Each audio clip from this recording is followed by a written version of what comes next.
अब समझते हैं ईस्ट इंडिया कंपनी और उसके फैक्ट्री व व्यापारिक केंद्र, जो दिल्ली पुलिस और अन्य कॉम्पिटिटिव एग्जाम्स में बार बार पूछे जाते हैं।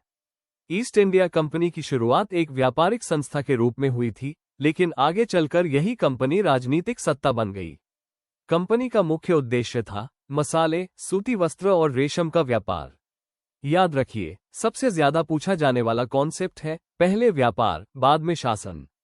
ईस्ट इंडिया कंपनी की स्थापना हुई 1600 ईस्वी में। देश था इंग्लैंड और चार्टर दिया था महारानी एलिजाबेथ प्रथम ने। कंपनी का पूरा नाम था governor and company of merchants of London, trading into the east Indies. Bharat में कंपनी को व्यापार की अनुमति मिली सर थॉमस रो के माध्यम से। सर थॉमस रो 1615 ईस्वी में मुगल सम्राट जहांगीर के दरबार में पहुंचे। अब सबसे महत्वपूर्ण प्रश्न, फैक्ट्री क्या थी? फैक्ट्री का अर्थ था व्यापारिक गोदाम और कार्यालय। यह कोई मशीनों वाला औद्योगिक कारखाना नहीं था।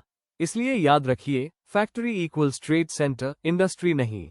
फैक्ट्रियां बनाई गईं माल के संग्रह के लिए, व्यापार संचालन के लिए, सुरक्षा और नियंत्रण के लिए। अंग्रेजों का पहला व्यापारिक केंद्र बना सूरत और वर्ष था 1613 ईस्वी। ये पहला अंग्रेजी कारखाना था। इसके बाद प्रमुख केंद्र बने मद्रास 1639, बॉम्बे 1668 और कलकत्ता 1690। इन्हीं केंद्रों से प्रेसिडेंसी सिस्टम विकसित हुआ। अब आते हैं सबसे महत्वपूर्ण हिस्से पर, व्यापार से सत्ता तक। अंग्रेजों की रणनीति थी फैक्ट्री, किला, सेना, प्रशासन। इस परिवर्तन को मजबूत किया दो निर्णायक युद्धों ने, प्लासी का युद्ध 1757 और बक्सर का युद्ध 1764। इसी के बाद ईस्ट इंडिया कंपनी भारत की वास्तविक सत्ता बन गई। अब जल्दी से स्मार्ट फैक्ट्स दोहरा लेते हैं। 1600 ईस्ट इंडिया कंपनी, 1613 पहला कारखाना सूरत, 1615 सर थॉमस रो फैक्ट्री, व्यापारिक केंद्र, व्यापार, सत्ता। यही तथ्य दिल्ली पुलिस एग्जाम में सीधे प्रश्न बनते हैं। अब जानते हैं ईस्ट इंडिया कंपनी से जुड़े दिल्ली पुलिस और अन्य प्रतियोगी परीक्षाओं में पूछे गए सबसे महत्वपूर्ण प्रश्नों का एक साथ त्वरित रिवीजन। ईस्ट इंडिया कंपनी की स्थापना हुई 1600 ईस्वी में। इसे चार्टर प्रदान किया महारानी एलिजाबेथ प्रथम ने। कंपनी का प्रारंभिक उद्देश्य था व्यापार। भारत में अंग्रेजों ने व्यापार की शुरुआत की फैक्ट्रियों की स्थापना से। अंग्रेजों का पहला व्यापारिक केंद्र था सूरत और पहला कारखाना स्थापित हुआ 1613 ईस्वी में।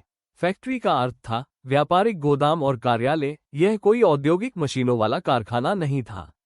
इसके बाद प्रमुख केंद्र बने मद्रास, बॉम्बे और कलकत्ता। इनमें से कलकत्ता पहली प्रेसिडेंसी बनी। पौंडीचेरी अंग्रेजों का नहीं बल्कि फ्रांसीसियों का केंद्र था। भारत में अंग्रेजों को मुगल दरबार से व्यापारिक अनुमति दिलाने वाले महत्वपूर्ण व्यक्ति थे सर थॉमस रो, जो 1615 ईस्वी में सम्राट जहांगीर के दरबार में पहुंचे।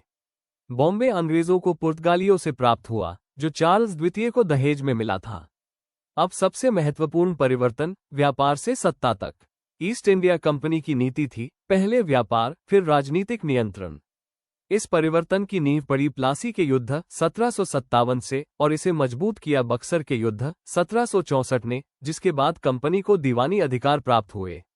शुरुआत में अंग्रेजों का प्रमुख व्यापार था सूती वस्त्र। अब दिल्ली पुलिस एग्जाम के लिए झटपट रिवीजन। 1600 कंपनी स्थापना, 1613 पहला कारखाना सूरत फैक्ट्री, व्यापारिक केंद्र थॉमस रो, जहांगीर, व्यापार, सत्ता प्लासी और बक्सर। कंपनी की शक्ति। यही तथ्य एग्जाम में सीधे प्रश्न बनते हैं।